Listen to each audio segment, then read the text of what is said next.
అందరికీ నమస్కారం. పవన్ కళ్యాణ్ గారు ఏవో కామెంట్స్ చేశారని చెప్పి దాని కేంద్రంగా తెలంగాణ వర్సెస్ ఆంధ్ర అనేలాగా వివాదం క్రియేట్ చేయాలని లెఫ్ట్ లాబీ గ్యాంగ్ ఇటీవలనే ట్రై చేసింది. కాకపోతే బెడిసి కొట్టింది. తెలంగాణ సమాజం అనే కాదు, తెలుగు వాళ్ళు ఎక్కడున్నా కూడా అత్యంత వివేకవంతులు. వాళ్ళు దేని పట్లైనా రెస్పాండ్ అయ్యారు అంటే దాని వెనుక బలమైన కారణం ఉండాలి.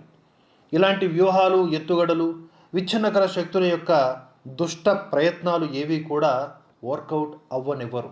అయితే ఇడుపు కాగితం అనే ఒక సినిమా రిలీజ్ కాబోతోంది.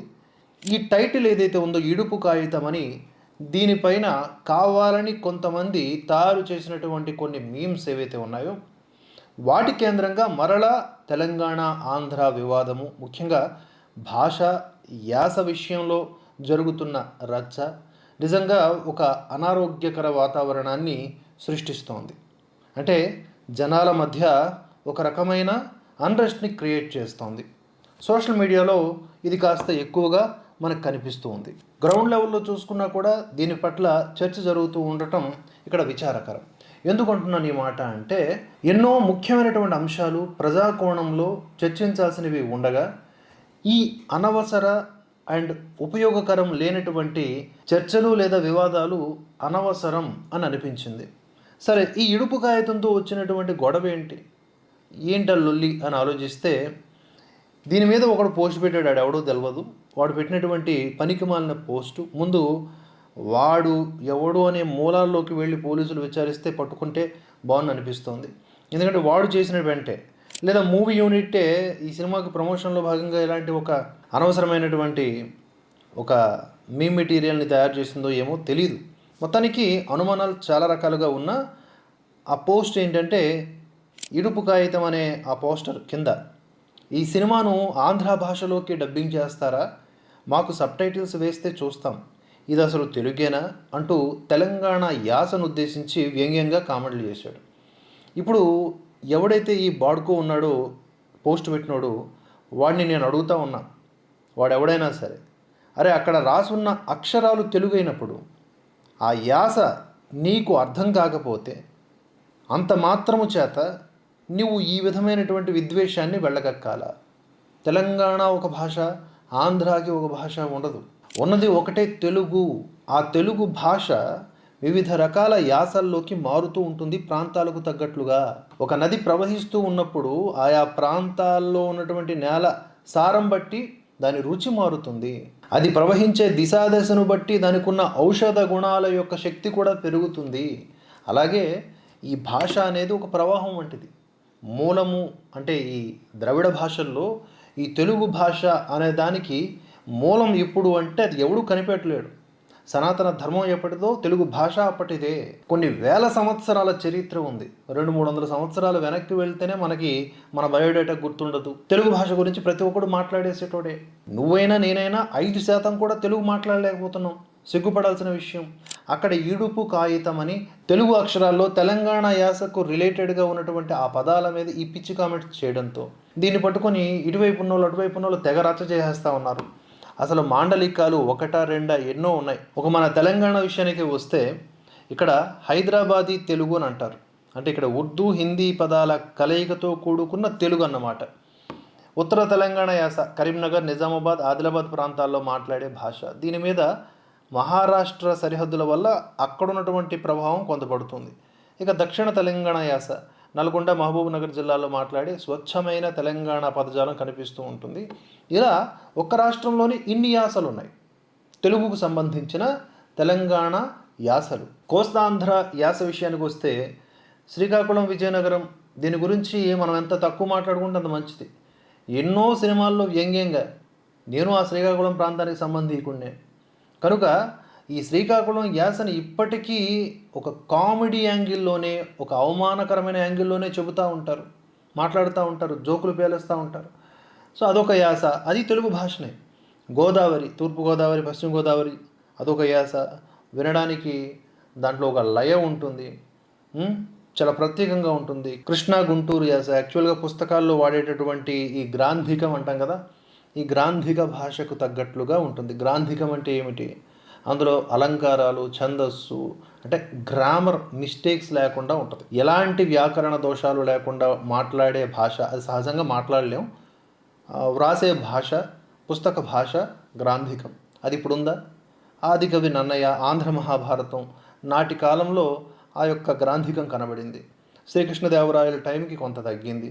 ఇప్పుడు ఇంకా గడుగు వెంకటరామమూర్తి గారు ఎవరైతే ఉన్నారో అటువంటి వారి యొక్క కృషి వలన వ్యావహారిక భాషోద్యమం వచ్చింది. మనం ఎలాగైతే తెలుగు మాట్లాడుకుంటామో అలాగే పుస్తకాల్లో రాయాలి అని చెప్పేసి ఆయన పోరాడారు. ఆ పోరాట ఫలితమే నేడు మనకి పత్రికల్లో, పుస్తకాల్లో, ఇంటర్నెట్లో లభిస్తున్నటువంటి ఈ భాష. నిజానికి తెలుగు భాష మీద అవగాహన లేని వాళ్ళు కావాలని ఈ ప్రాంతాల పేరుతో కొట్లాడుకోవటం. తెలంగాణ భాష, ఆంధ్ర భాష ఉండదయ్యా, మనదందరిది కూడా తెలుగు భాష. అది అంతరించిపోతూ ఉంది. దాని మీద ఉర్దూ దాడి చేస్తూ ఉంది, దాని మీద ఇంగ్లీషు దాడి చేస్తూ ఉంది, హిందీ దాడి చేస్తూ ఉంది. వీటి మీద మనం ఆలోచించి మన భాషను మనం కాపాడుకుంటూనే ఇతర భాషల పట్ల కూడా నాలెడ్జ్ పెంచుకోగలగాలి. కానీ ఆంధ్ర, తెలంగాణ అని చెప్పేసి మనలో మనమే కలహించుకొని కొట్లాడుకుంటే ఆ లెఫ్ట్ లాబీకి ఉపయోగపడుతుంది, లేదా ఈ రాజకీయ నాయకులకు డైవర్షన్ పాలిటిక్స్కి ఉపయోగపడుతుంది. వాళ్ళు ఎలాగూ నీళ్లు, నిధులు, నియామకాలు తెచ్చిందిలే ఆ పేరుతో గద్దెనెక్కారు, కానీ ఎక్కడ ప్రజలకు న్యాయం చేయలే. 2 రాష్ట్రాలుగా విభజన జరిగిన తరువాత ఏపీలోని పరిస్థితులు అలాగే ఉన్నాయి దిగాలుగా, తెలంగాణలోనూ అలాగే ఉన్నాయి. ఏమొచ్చింది? కొత్తలో కాస్త వెలిగినట్లు కనిపించిన వెంటనే ఆరిపోయే పరిస్థితికి తీసుకొచ్చేస్తూ ఉన్నారు. అప్పుల కుంపటి పెరిగిపోతూ ఉంది. యువత అంతా కూడా ఫోకస్ చేసి ప్రశ్నించాల్సినటువంటి పాయింట్ ఆఫ్ వ్యూ ఇది. అలా కాకుండా ఏదో ఒక పనికిమాలిన అంశం, ఒక సినిమా, ఓ 2.5 గంటల ఎంటర్టైన్మెంట్, దానికోసం అని చెప్పేసి మనం కొట్లాడుకోవటం. మహేందర్ వైబ్స్ అని ఒక ఆయన వీడియోలో తన ఒపీనియన్ చెబుతూ నోరు జారాడు. ఎంత దారుణంగా మాట్లాడాడు తెలంగాణ ప్రజలను ఉద్దేశించి. హైదరాబాద్లో ఉంటున్నటువంటి ఇక్కడ ఏపీ వాళ్ళ భూములు ఏవైతే ఉన్నాయో అవి అమ్మేస్తే కొనే శక్తి తెలంగాణ వాళ్ళకి లేదు అనేలాగా పిచ్చికూతులు, ఒక రకంగా చెప్పాలంటే నాన్ సెన్స్ మాట్లాడాడు. మళ్ళీ దాని చుట్టూత ఇంకొక రిప్లై. ఇలా రిప్లైల మీద రిప్లైలు ఇచ్చుకుంటే ఏమొస్తుంది? మేబీ మహేందర్ వైబ్స్ ఇంటెన్షన్ ఏదన్నా కావచ్చు, ఆ ప్రజెంటేషన్ రాంగ్ కదా. అంటే తెలంగాణలో ఆర్థిక పరిస్థితి సరిగ్గా లేదు, ప్రజల యొక్క పరిస్థితి అంతగా లేదు అని చెప్పడం తన ఉద్దేశం ఏమో తెలియదు, కానీ ఆ డెలివరీ, ఆ వొకాబులరీ ఏదైతే ఉందో అది ఇన్సల్టింగ్గానే ఉంది. అవసరమా? ప్రతిదాని మీద కామెంట్స్ చేసేటటువంటి ఆ ఉత్సుకత ఎందుకు? కొన్ని విషయాల పట్ల స్పందించకపోవటమే ఉత్తమం. సమాజంలో ఎంతో శాంతిని నెలకొల్పుతుంది. ఈ ఇడుపు కాగితం అనే దానికి ఎందుకంత విర్రవీగిపోయి కొంతమంది పోస్టులు చేస్తున్నారో అర్థం కావట్లేదు. ఇడుపు, కాగితం, ప్రకృతి, వికృతి, విడుపు, కాగితం, ఏముంది అందులో ప్రాబ్లం?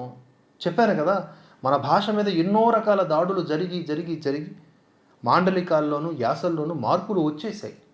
అయితే ఉన్నటువంటి ఈ భాషనైనా సరే నిల్వ చేసుకొని గట్టిగా పట్టుకొని మళ్ళీ మనం కోల్పోయినటువంటి ఎన్నో పదాలని, వ్యాకరణాలని గ్రహిస్తే నెక్స్ట్ తరానికి మనం ఈ మాతృభాషను అందించిన వారం అవుతాం. ఇటీవల ఒక స్కూల్లో బలవంతంగా ఉర్దూ నేర్పిస్తున్నాడంట ఒక ఆయన, ఈ తెలంగాణలోనే. వాడిని ఫీల్డ్ పట్టుకొని కొట్టారు. ఇది కదా కావాలి, నా తెలుగు భాషని దూరం చేస్తున్నావు ఎందుకురా నువ్వు అని. తెలంగాణ భాష, ఆంధ్ర భాష కద్దు, తెలుగు భాషనే ముద్దు. ఇక్కడ ఆ విధంగా ప్రాంతాల పేర్లతో భాషను విడగొట్టడం, ప్రజల్ని విడగొట్టడం చేయమాకండి. ఇంకా చెప్పుకోవాలి తెలుగు భాష గురించి అంటే ఎన్ని గంటలైనా మాట్లాడుకోవచ్చు. మనకి శాసన భాష అని ఒకటి ఉంది.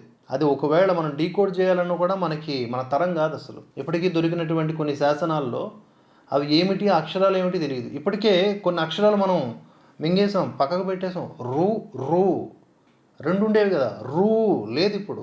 ఎన్నో పొల్లులు వదిలేసాం, ఉభయస్వరాలు వదిలేసాం, అరసున్నాలు వదిలేసాం, విసర్గ వదిలేస్తున్నాం కదా.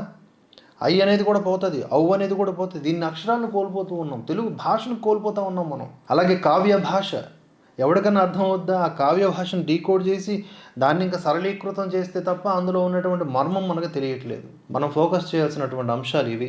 అలా కాకుండా అనవసరమైనటువంటి సినిమాల కోసం అనవసరమైన మాటలాడి లేనిపోని అండస్ట్ వాతావరణాన్ని క్రియేట్ చేయొద్దు. లెఫ్ట్ లాబీ ఏదైతే జనాల్ని పడగొట్టి తద్వారా వాళ్ళ పబ్బం గడుపుకోవాలని చూస్తోందో వాళ్ళకు అవకాశం ఇవ్వద్దని మరోసారి సవినయంగా విన్నవించుకుంటూ, తెలంగాణ, ఆంధ్ర కాదు, మనమంతా తెలుగుగానే కలిసి ఉందాం. ఈ రాజకీయ నాయకులు ఎవరైతే ఉన్నారో డ్రామాలు ఆడుతూ ఉంటారు. మనం వాళ్ళని నమ్మి ఓట్లు వేస్తాం. వాళ్ళు ఏ హామీలు ఇచ్చి గెలిచారో ఆ హామీలు నెరవేర్చకపోతే దానిపైనే ఫోకస్ పెట్టి గట్టిగా మనం ప్రశ్నించాలి తప్ప ఇటువంటి వాటి మీద కాదు అని చెప్తూ మరో అంశంతో మళ్ళీ కలుసుకుందాం. జై హింద్, జై భారత్.